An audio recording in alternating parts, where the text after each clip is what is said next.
Hello everyone. The video relates the hint which is given in the question of combined RCC footing.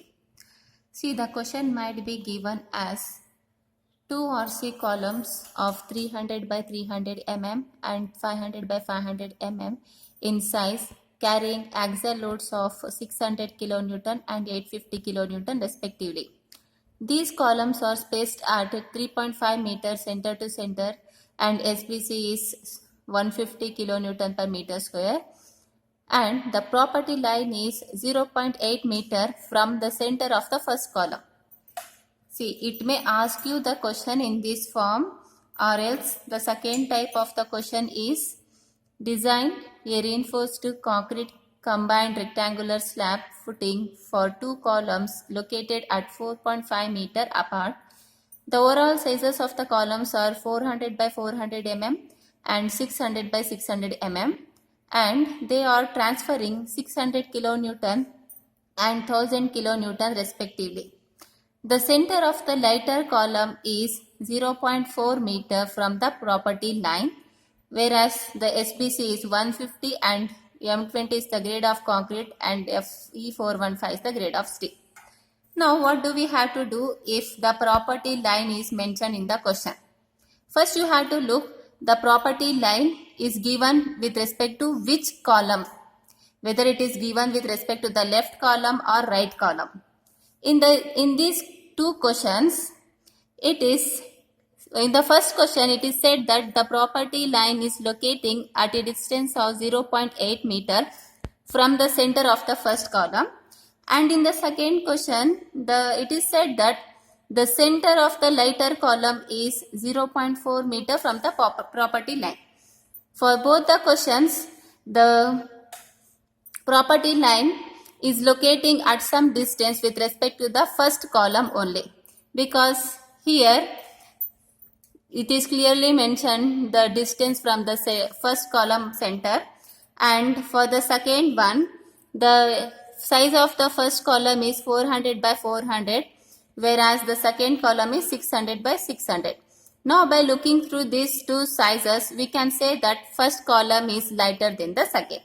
So now from where to where we had to locate the property line. Now for locating that, we first had to draw the plan. Let us draw the plan of the combined footing, rectangular footing. Mention the length and the width of the footing as L and B. Within that, mention the columns A and B. Here I am drawing the figure for the second problem. For the second problem, the size of the column is 400 by 400. Hence I have mentioned the size of the rectangle as 400 by 400. And the second column size is of 600 by 600. I am naming the first column as A and second as B, where the size is 600 by 600. After drawing these two columns, you just locate the center points of the columns and just erect those perpendiculars from those two centers. Now the spacing in between those two columns are given as 4.5 meter. In the question it is clearly said that two columns are located at 4.5 meter apart. Hence the spacing between the center to center column is given as 4.5 meter here. And now we have to locate the center of the lighter column at a distance 0.4 meter from the property line. See, property line is where it is the line where the property of that particular building or that or the footing will end. Now from the edge, the center of the lighter column is locating at a distance of 0.4 meter. That means the value of P1 is directly given in the question. This value you will be finding in the first step while designing the footing. There you will be finding the value of P1 if the property line is not given. If in the question the property line is given to you, you have to look at what distance it is locating and with respect to which column it is locating. The distance is given to you. These two things you have to see in the question, and you have to take the distance of that property line from the column which is given to you. See, in the question, the property line is given with respect to the first column. Hence, you will be directly getting the value of P1 here. If in the question, the center, if the question consists of the sentence, if the center of the heavier column is locating at a distance of 0.4 meter from the property line, means for the same question, if the sentence instead of lighter, if it is asked the distance with respect to the heavier column, means at that time what do you have to do? You have to draw the same plan. You need to draw the columns within the plan of the footing, and later you have to mention the center, and from that center to center spacing, whatever the spacing which is given in the question, that you need to write it. Here for this question the spacing is 4.5 meter. I am just doing the vice versa of this. So now instead of lighter, if it asks you the center with respect to the heavier column, then how to locate the property line, that I am showing. So now we know that 600 by 600 size of the column is heavier than the column A. Hence now whatever the line or the distance which is given with respect to the property line, that will be with respect to the center of the column B to the edge of the footing. That means the value of P2 will be given in the question. If in the question instead of lighter, it will mention you the sentence as heavier, at that time you have to keep in mind that the value of P2 is given to you, and that value will be taken with respect to the center of the column to the edge of the footing. See, that was the second case. Moving to the third case. In the third case, if a question is, say, to design a combined footing for two columns C and D spaced at 5 meter center to center. Column C is 350 mm square and supports a service load of 500 kN and located at the property line. Column D is 400 mm square and supports a service load of 800 kN. The SPC of the soil is so and so, etc. So now, what do you have to do if the column is supporting exactly at the property line?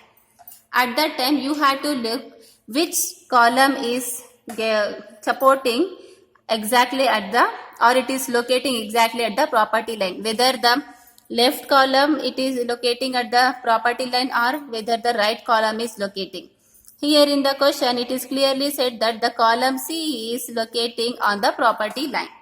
So that's why you first have to draw the footing, and you may mention the length and the width of the footing as L and D. And then I am placing the column D here. There the size is 400 by 400. Now how to locate the column C within this? The column C exactly starts from the edge of the footing. I will show you. See, from here the column C starts like this. That means the column C is getting coincide with the edge of the footing here. Now from here you show the size of the column, which is given as 350, that is a square column, 350 by 350. Mention the center of the column, you name this column as C. Now from this center of the column to the center of the other column, the distance is taken as small l. In this case, the distance is given as 5 meter. It is said that two columns C and D are spaced at a distance of 5 meter center to center.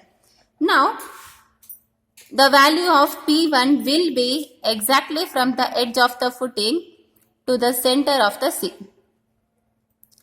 To find P1, the value P1 will be found out by dividing the size of the column, that is 350 by 2.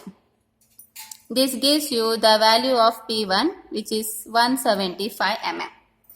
Similarly, if instead of this, if the sentence is framed as the property line is located with respect to column D, means then you have to draw the column C within the footing first, and then the column D is getting, one of the side of the column D is getting coincide with the edge of the footing. That means from the edge you draw the column D like this and mention the size of the column D there, which is 400 by 400 mm, and then you mention the center of the column. From that center of the D to the center of the C, the distance 5 meter is given. Now in this case, if the question frames like this, then you will be getting the value of P2 directly, and the distance P2 will be taken from the edge of the footing to the center of the column D. This is the value of P2. Now to find the P2, P2 will be found out by dividing the size of the column with 2. Because the CG of the column exactly lies at the center, hence to find P2, P2 will be the distance which is equal to the half of the width. That gives you 200 mm. So this is how we have to solve the problem if the property line is given to you.